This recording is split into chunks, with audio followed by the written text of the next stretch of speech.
Welcome to The Explainer. Today, we're diving into a really core concept in economics, one that shows us exactly why we can't have everything we want. It's called the production possibility curve. So let's just start with a fundamental question. Why can't a big, powerful country just make everything it needs? The answer really gets to the heart of what economics is all about, and it comes down to one single massive problem: scarcity. Here's our game plan. We're going to start with the basic limits of production and a simple story about trade-offs. Then, we'll see how economies can grow, either with cool new tech or just more resources. We'll scale our little story up from a tiny island to a whole nation. And finally, we'll look at what happens when things actually go backwards. Okay, let's get into it. To make this super simple, let's just imagine an entire economy with only one person. We'll call him Moshe. He's stranded on a desert island, which means he's the whole shebang, the entire workforce, the government, the consumer, all rolled into one. Okay, so Moshe has a 12-hour workday. He's got two choices: gather coconuts or catch fish. If he spends all 12 hours hunting for coconuts, he gets 48. If he spends all 12 hours fishing, he comes back with 24. Or, of course, he can split his time.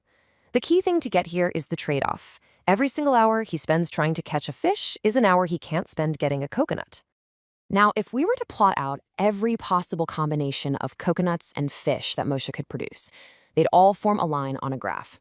And this line, this boundary, has a special name: the production possibility curve, or PPC.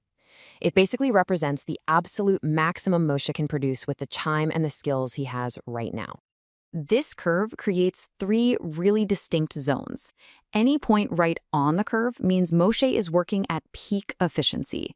In a real economy, we'd call that full employment. But any point inside the curve, well, that means he's being inefficient. Maybe he's taking too many naps. That's kind of like unemployment.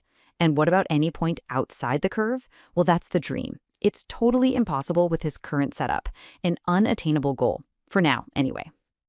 So is Moshe just stuck on this curve forever, limited by what he can do today? No, not at all. Let's see how he can actually break past that barrier. Instead of just trying to work harder, Moshe decides to work smarter. He gets a great idea. He takes some time off and builds a ladder. Now, this isn't just a simple tool. In economic terms, this ladder is a big deal. It's innovation. It's a technological improvement. Before he built the ladder, he was getting 4 coconuts an hour. Afterwards, he can just climb up and grab them, which boosts his productivity to 5 coconuts an hour.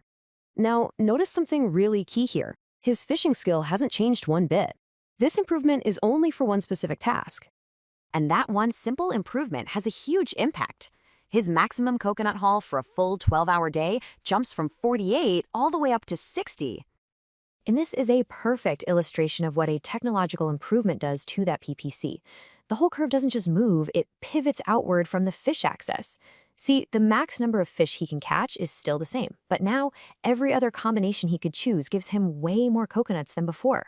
He has literally expanded his possibilities. He can now reach points on the graph that were completely impossible before. But, technology isn't the only way to grow.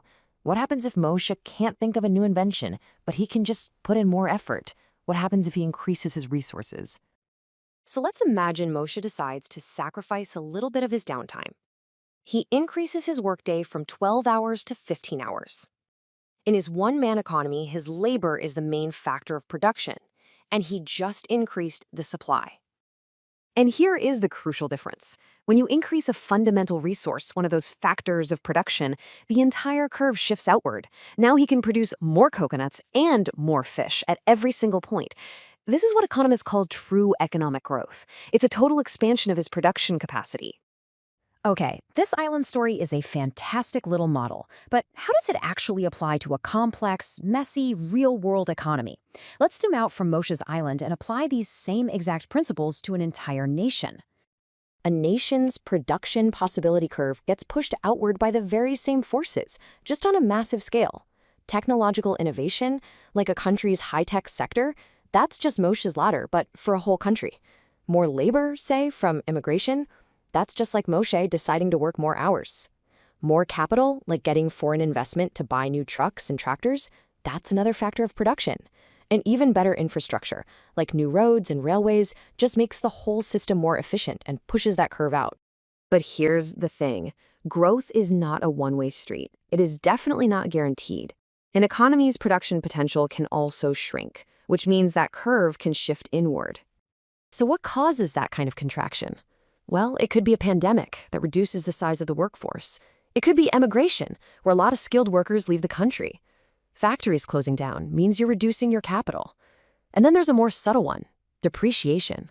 That's just the slow decay of aging infrastructure that doesn't get maintained. And this is not just a theory. Take the United States, for example. One of its huge economic challenges right now is depreciation. The cost to repair its aging roads, bridges, dams, and airports is in the trillions of dollars. And this gets us to a really critical point. You don't just build a road and expect it to last forever. If a nation doesn't constantly invest money just to overcome this natural decay, its ability to produce will literally shrink.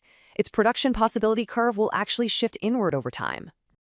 So the production possibilities curve is a perfect illustration of our economic reality, right?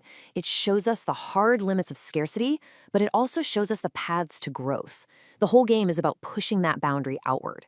And this leaves us with a critical question for the future. What's going to be our main driver of growth? Is it going to be innovation, finding those new ladders? Is it going to be more resources, like everyone working longer hours?